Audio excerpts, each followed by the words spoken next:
dirahmati Allah, kiranya kita supaya bisa interaktif dan memaksimalkan waktu pada siang hari ini, kita nanti diskusi dan tanya jawab saja karena terkait real masjid ini insya Allah nggak ada apa-apanya lah sama masjid-masjid yang dikelola sama Bapak Ibu sekalian, Masjid Taman Jalan, Masjid Fatahillah, masjid-masjid yang panjenengan kelola. Tapi mungkin selama 2 tahun ini kami memang fokus di anak muda. Bagaimana visi dari masjid kami itu adalah mencetak kader generasi muda pemimpin peradaban Islam.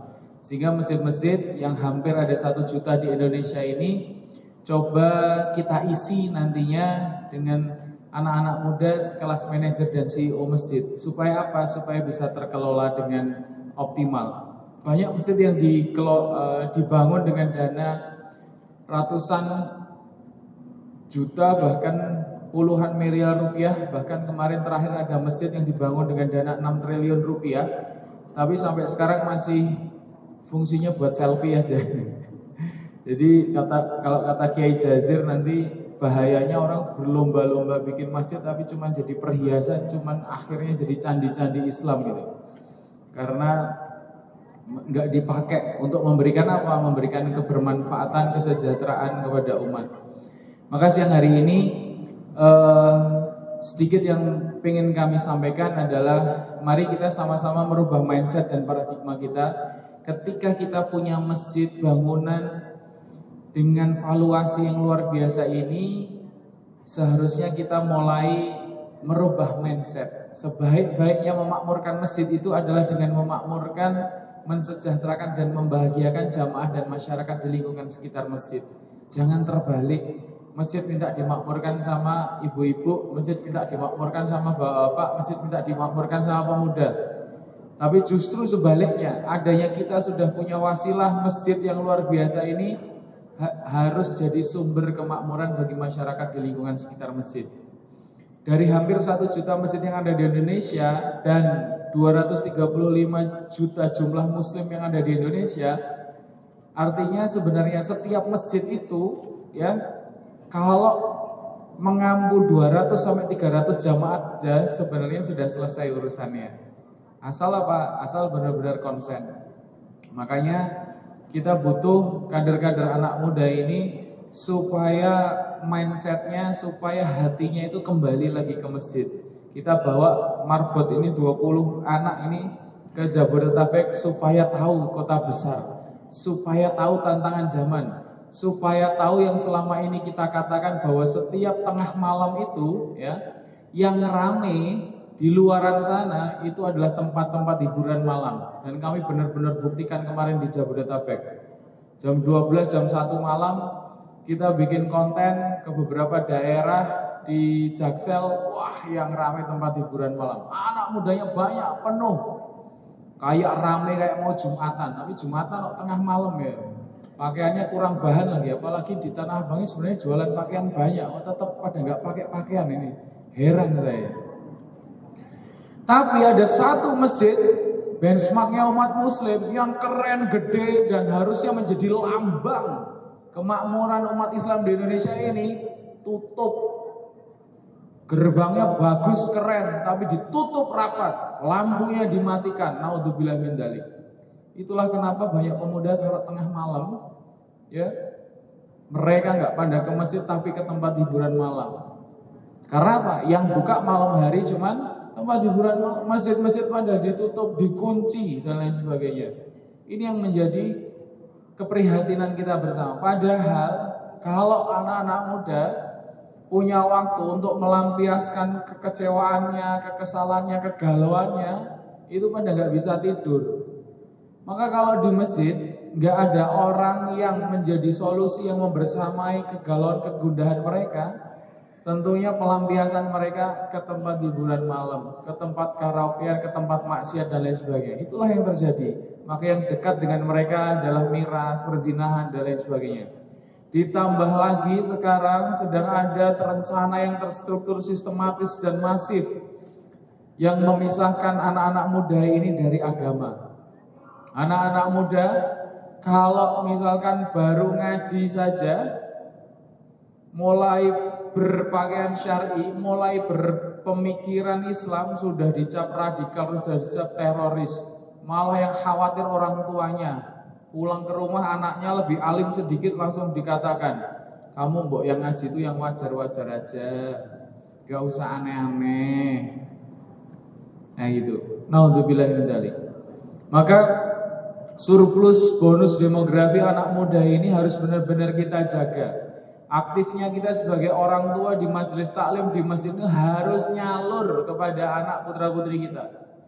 Jangan sampai anak putra-putri kita ini tidak ikut partisipasi dalam kemenangan Islam, rugi nanti. Salah satu amal jariah nanti yang tidak terputus selain ilmu yang bermanfaat dan sedekah jariah adalah doa anak yang solih. Maka kita harus jaga anak-anak muda kita, keturunan kita supaya punya mindset dakwah, punya mindset masjid. Nah inilah bagaimana nanti kita menjadikan masjid ini sumber solusi permasalahan umat. Apalagi kita lihat, kalau dulu pada saat Rasulullah SAW mau melawan pasar Yahudi, mereka tidak bercampur dengan orang-orang Yahudi di pasarnya, tapi membangun sendiri pasarnya. Sehingga tidak dalam waktu lama ya, pasarnya umat muslim ini bisa meruntuhkan, merontokkan pasar Yahudi kurang dari 2 tahun. Gak perlu puluhan tahun, gak perlu ratusan tahun. Makanya sebenarnya kita itu tidak diminta untuk mencampur adukkan antara ideologi Islam, sistem Islam itu dengan sistem kufur. Fokus saja dengan sistem Islam, dengan ideologi Islam, akidah Islam yang memancarkan aturan-aturan, yang memiliki aturan mulai dari bangun tidur sampai bangun negara. Gak ada sistem aturan selain sistem Islam. Di agama lain gak ada namanya sistem ekonomi Katolik, sistem hukum Kristen, sistem pendidikan Buddha, sistem hukum Nasrani, tidak ada. Adanya cuma Islam. Maka seharusnya kita kalau ngaku sebagai umat Islam ya harus berpegang teguh dalam sistem peraturan Islam ini. Apalagi kita di pasar, ada masjid tempat yang paling dicintai, pasar katanya tempat yang paling gak disukai sama Allah. Kenapa? Karena di pasar punya banyak potensi. Potensi apa? Potensi kecurangan, potensi culas, potensi merebut hak orang lain. Masya Allah. Satu hal tadi yang kami lihat ya, kami mau parkir di blok bangunan sebelah saja, seolah-olah kami yang salah gitu. Mau parkir ini kok jalannya kok buat jualan semuanya gitu. Ini sebenarnya jalan apa kios lah Pak buat jualan gitu. Nah ini seharusnya secara sederhana masjid hadir sebagai apa? Sebagai wasilah pendidikan muamalah terhadap para pedagang. Harus mulai punya mindset, pedagang-pedagang ini harus tahu, yang masuk ke pasar itu harus tahu tentang fikih muamalah. Jangan sampai kegiatan ekonomi, kegiatan muamalahnya justru menjadikan mereka itu nggak masuk ke surga.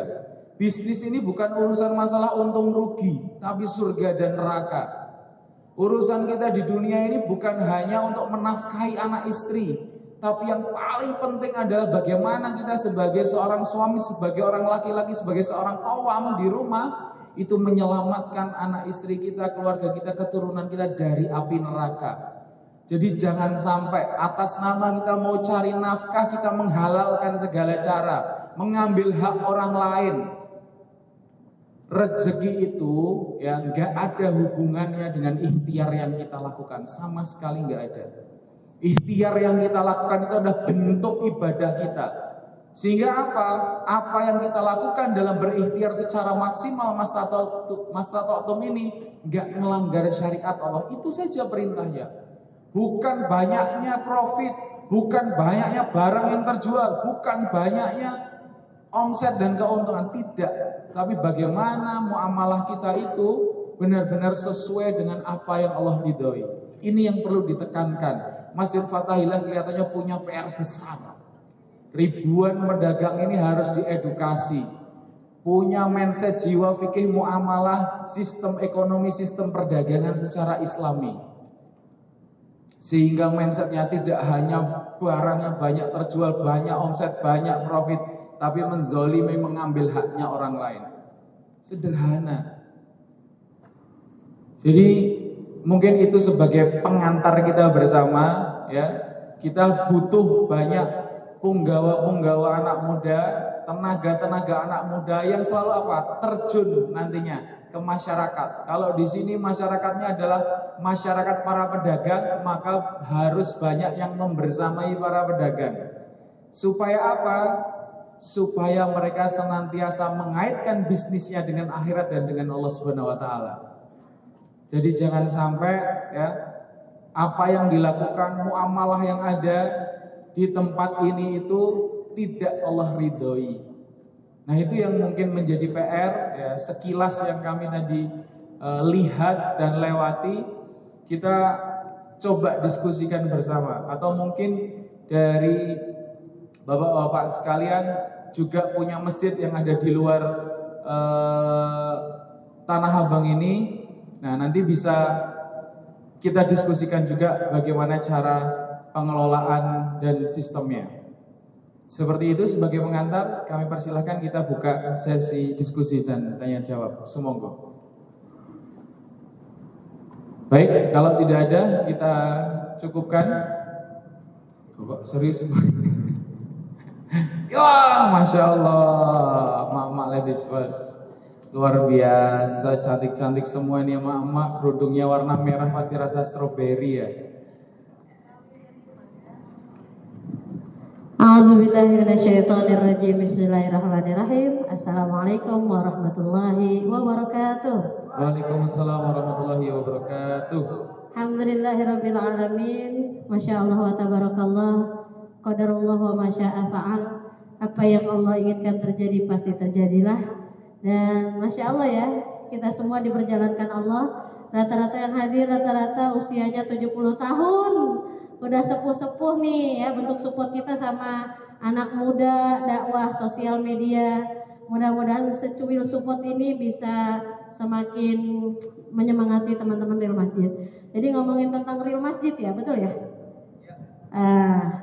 Jadi kalau lihat Real Masjid itu sering lihat di Instagram. Masya Allah ya. 70 tahun punya akun Instagram, Bu? Saya punya. Masya Allah, mak-mak gaul guys. Pakai nama komunitas sih, tapi saya membersamai Oma Suraudu Tamuzalan yang Masya Allah di sini istiqomah subuhnya ke masjid walaupun jalannya jauh ya Masya Allah. Bahkan perjalanan ke sini tuh perjuangannya Masya Allah, naik jaklingko, naik angkot ya, jalan kaki Masya Allah, dan mereka sangat menikmati. Jadi ngomongin Real Masjid, yang saya pribadi tertarik dengan Real Masjid adalah Masya Allah begitu apiknya ya menampilkan konten-konten dakwah. Selain masjidnya rame, terus ada-ada aja gitu lah ya, istilahnya betul-betul real gitu. Mungkin bisa sharing-sharing nih buat kita-kita yang di ranah sosial media, tips-tipsnya gitu. Intinya gimana sih kalau bikin konten tuh supaya menarik, apakah ada batasannya? Karena kalau aku lihat selain menarik, apik dan alamiah ya. Jadi profesional lah Masya Allah. Berkah selalu Real Masjid, semoga semakin mendunia manfaatnya, mengakhirat pahalanya. Assalamualaikum warahmatullahi wabarakatuh. Waalaikumsalam warahmatullahi wabarakatuh. Masya Allah Bunda.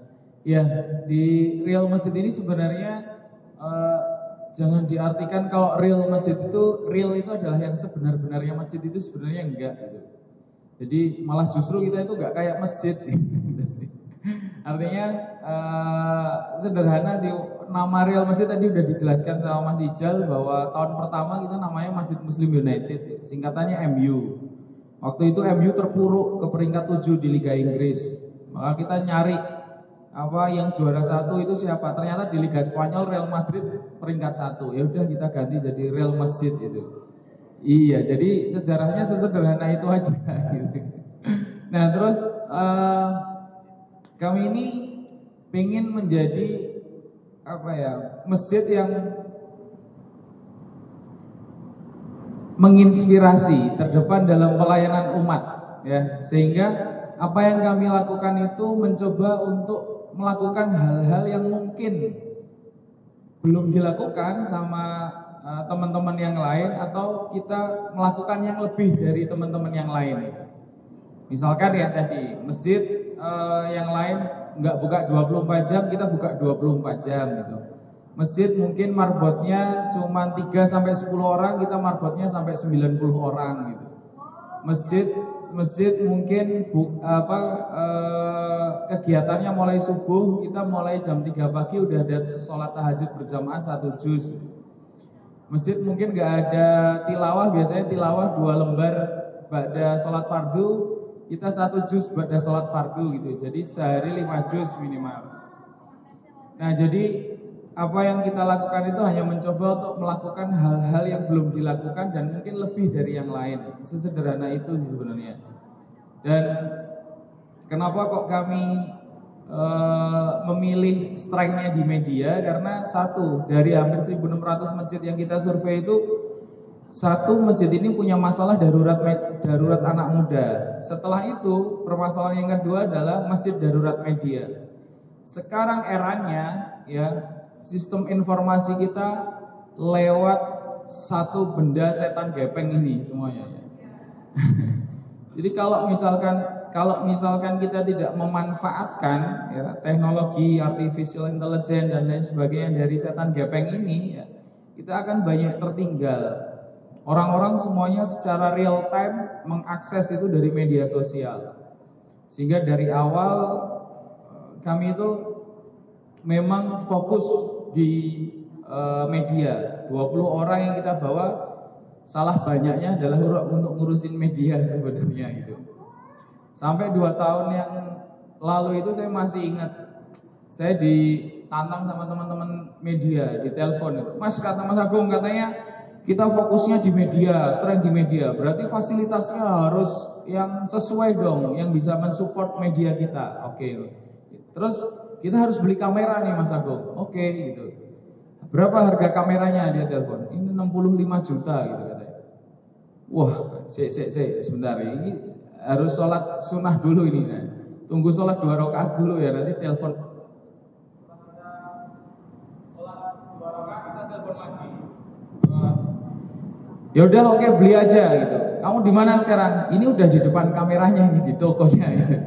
Nah setelah itu ya udah bawa pulang ke masjid ya, supaya itu menjadi wasilah dakwah dan bukan menjadi fitnah. Kita berdoa dulu ya.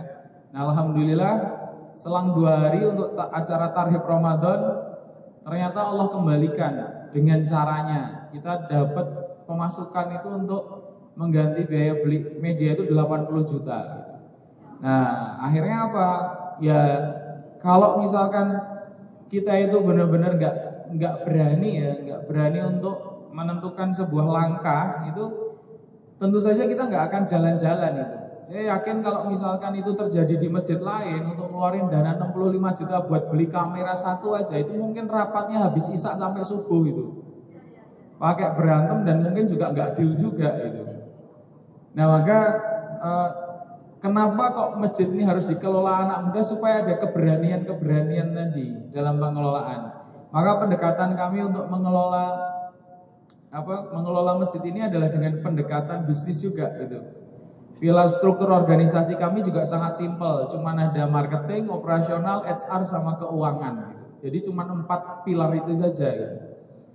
Maka pergerakan kita juga sangat dinamis, nggak terlalu banyak birokrasi dan lain sebagainya. Teman-teman kalau mau bikin program, rencana dan fasilitas itu tinggal bikin preview presentasinya itu, rencana strategis, rencana taktis, rencana operasional. Nanti tinggal dimajuin ke Mas Nanang tinggal balas WA. Oke, gas, mainkan. Nah gitu. Jadi cepat banget kita itu. Makanya kenapa kalau dilihat di Instagram tuh, wah acaranya aneh-aneh ada terus tiap hari itu. Ada terus yang dilakukan. Ya karena itu, dengan mudahnya kita nggak terlalu pertimbangan. Nanti dananya dari mana, ini siapa yang ngerjain, terus nanti kalau ini harus izin nggak dan lain sebagainya enggak gitu. Maka kami rapat briefing itu tiap hari. Setiap selesai sholat syuruk itu kita briefing minimal 15-30 menit untuk merancang hal-hal strategis itu. Dan keputusan tertinggi ya di syuruk briefing setelah syuruk tersebut. Nggak nunggu rapat bulanan, nggak nunggu rapat perkanan, terlalu lama gitu. langsung eksekusi. Nah terkait urusan media ini, konten-konten kita semuanya nggak ada yang dibuat-buat, semuanya alami. Kita hanya mereportase saja, melaporkan, menginformasikan segala macam kegiatan, program-program yang kami lakukan gitu. Jadi sederhananya gini, kalau kita biasanya menjadikan media itu sebagai wasilah untuk funding, fundraising dan lain sebagainya, kita itu sebenarnya menjadikan wasilah media ini untuk bercerita, ya, nyeritain orang-orang, nyeritain jamaah, nyeritain muakif dan donatur itu. Kenapa? Karena orang-orang itu nggak seneng dijualin, tapi senengnya diceritain, ya, gitu. Jadi kalau hard selling dijualin, Pak, kita ada proposal mau ini itu dan lain sebagainya, biasa aja mereka. Tapi kalau diceritain, coba bayangin Pak, karpet yang jenengan duduki ini setiap hari nantinya akan buat sholat ribuan orang. Ini contohnya. Setiap Jumat ada 1000 emak-emak yang duduk di sini ngaji, belajar Quran. Bapak bisa bayangkan berapa kucuran pahala kebaikannya di situ. Maka rugi kalau misalkan kita nggak ikut bebasin 1 meter karpet ini. Wah, misalkan kayak gitu. Jadi yang butuh sedekahan, donasi, infak itu bukan masjid, tapi kita sendiri gitu loh. Karena kalau kita nggak ikut support, rugi. Nah, sesederhana itu. Maka konten-konten di Real Masjid ini sebenarnya tidak semenarik aslinya gitu. Kalau aslinya sih ya teman-teman yang jadi marbot ini sebenarnya tiap hari kami siksa 90 orang ini. Gitu loh. Penyiksaan itu supaya apa? Supaya mereka satu frekuensi. Maka Bapak kalau punya komunitas, punya kepengurusan, punya struktur dan lain sebagainya, ini kalau nggak punya keyakinan bersama, kalau nggak sefrekuensi, ini mudah terpecah belah, mudah tercerai berai, mudah hancur. Maka harus ada sistem dan pola untuk membuat mereka sefrekuensi, sepemikiran, seperasaan, seperbuatan dan seperaturan. Maka teman-teman marbot di Real Masjid ini meskipun mereka bukan santri pondok pesantren, nggak pernah makan bangku pesantren karena keras ya Pak kalau dimakan memang. Itu mereka kita bina, kita tempa dengan sistem dan pola yang memang sangat ketat gitu. Setiap hari mereka kalau nggak hadir sholat tahajud di soft masjid, setelah selesai sholat syuruk mereka kita kasih sarapan minimal push up 99 kali. Jadi kalau misalkan mereka nggak hadir sholat tahajud itu ya begini nih hasilnya itu. Kalau mereka itu telat masbuk 1 rakaat saja di sholat fardu, ya mereka kita minta konsekuensinya keliling kampung, kenalan sama orang yang belum dikenal, foto selfie terus ngajain sholat gitu. Jadi dakwahnya ini kita itu menyenangkan ya, membuat gamifikasi dan challenge kepada anak-anak muda. Bahkan baru terjadi tadi pagi, kita nginep di Cinta Quran Center, pondok pesantren, tahfidz, kok ada marbot yang telat sholat subuh, kita kasih konsekuensi, jalan jongkok keliling lapangan. Baru tadi pagi ini. Coba, kalau berdiri sholat subuh, menegakkan sholat subuh aja nggak kuat, gimana kita mau menegakkan rumah tangga kan ini? Ya, selesaikan 2 lingkaran 2 putaran sih. Gue itu ditindak oleh Tanah Abang nih. Ini baru mau berangkat ke Tanah Abang kesini tadi Ibu. Yang terjadi. Siapa pelakunya? MC-nya tadi itu. Tadi malam tidurnya kepagian. Ya, bablas. Ya, jadi nggak ada ampun. Tarbiyah pembinaan di kita ini keras. Jadi yang tadi di medsos yang kelihatannya menarik itu aslinya tidak seindah itu ya. Mereka penuh saan gitu. Nah, oh ya silakan monggo Pak.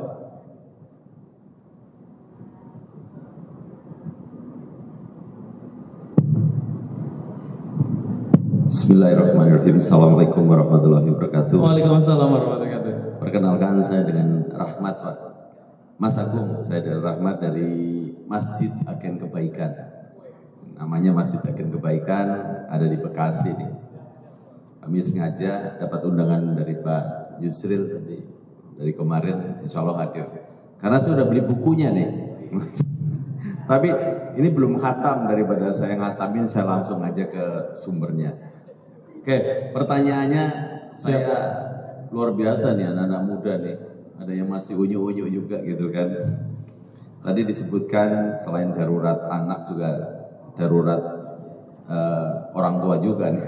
Banyak orang tua yang jadi pengurus masjid itu kayak jabatan fungsional gitu. Ini tantangan juga buat saya di kampung saya. Yang pertanyaan saya adalah, ini kalau mungkin orang tua gitu ya udah mungkin pada ingat mati gitu ya. Ini anak-anak muda apa yang menjadi button gitu ya, atau tombolnya apa sehingga mereka mau-maunya pada ngikut ke sini gitu loh. Apa sekalian liburan apa seperti apa? Nah ini mungkin tipsnya nih, karena kami juga di Masjid Agen Kebaikan itu ada pesantren atau santri yang sekitar 170 orang. Masya Allah. Jadi, dan ini juga tertrigger dari Masjid Munzalan ya. Mungkin itu, saya pengen di masjid kami yang sederhana juga akan ada banyak anak-anak muda seperti ini. Terima kasih. Baik.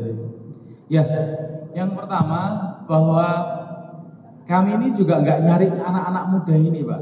Dulu 2 tahun yang lalu kami cuman ber-7 atau ber-8. Terus kami punya mimpi, cita-cita, kami coba meriset, melihat problematika masyarakat dan umat. Utama masjid itu apa? Ternyata tadi darurat anak muda. Sehingga kami mencoba untuk mengambil sisi peran masjid ini menjadi masjid yang berdaya, menginspirasi, terdepan dalam pelayanan umat dan mencetak kader generasi muda pemimpin peradaban Islam. Nah, kita sudah sampai fase untuk tadi memproduksi anak-anak muda yang nanti akan calon manajer dan CEO masjid gitu. Maka memang dari awal kami mengincar anak-anak muda itu supaya mau pada datang ke masjid. Nah, sehingga program layanan fasilitas kita itu kita sesuaikan dengan keinginan dan kebutuhan anak muda. Itu yang pertama. Sehingga masjid ini kita jadikan tempat sampah yang terbaik bagi para pemuda. Kenapa? Mereka tidak mendapatkan tempat sampah itu di rumah. Jarang ketemu orang tuanya, jarang ngobrol. Orang tuanya sibuk kerja, nggak pernah bisa menyediakan waktu. Kalau misalkan anaknya mau curhat, Pak, mohon maaf, sudah dinasehati terlebih dahulu. Lebih banyak yang dituangkan sama orang tuanya tinimbang yang didengarkan oleh orang tuanya. Sehingga mereka nggak betah di rumah, malas kalau mau cerita ke orang tuanya. Ini mohon maaf.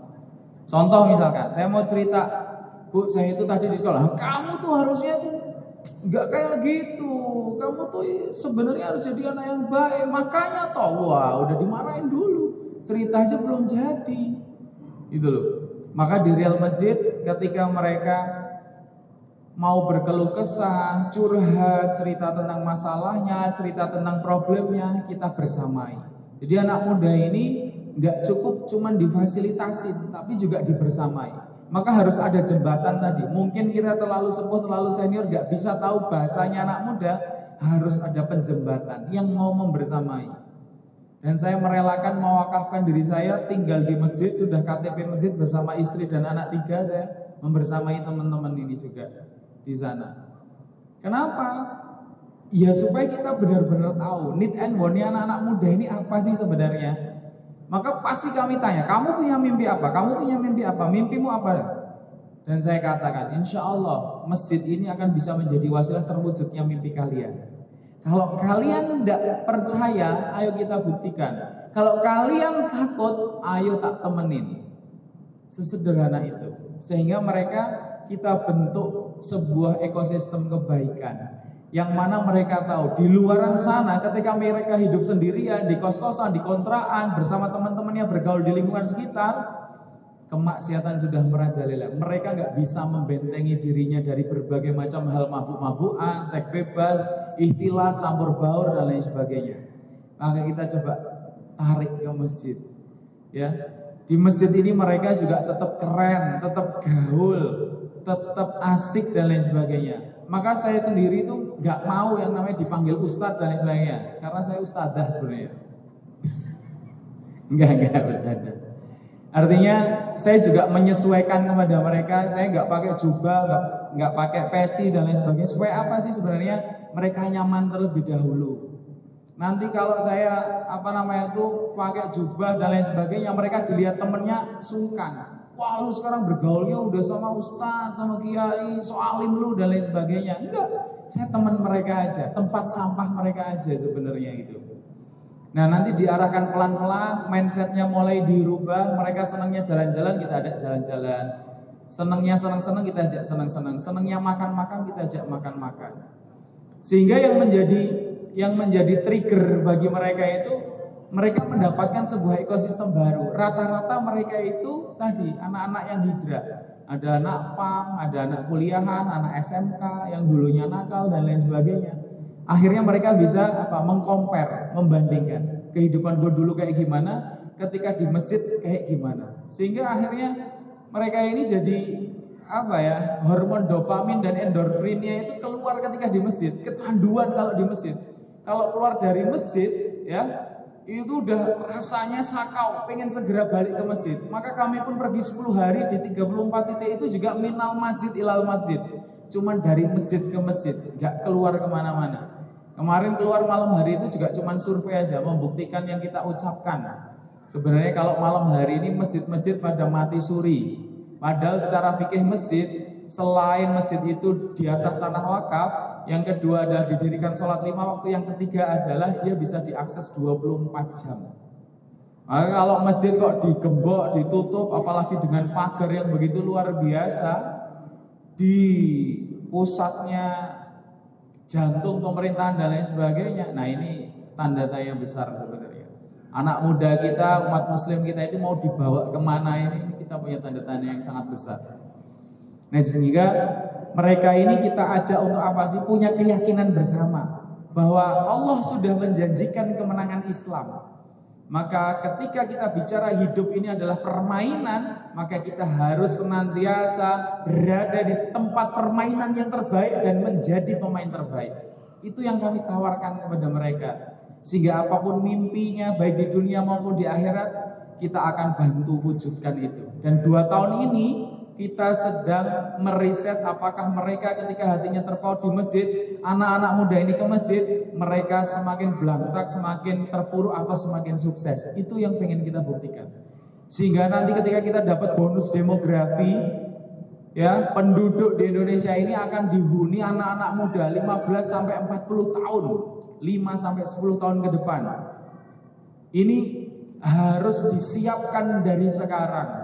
Anak-anak muda yang mau care, melakukan kesolehan sosial, tidak hanya kesolehan individu.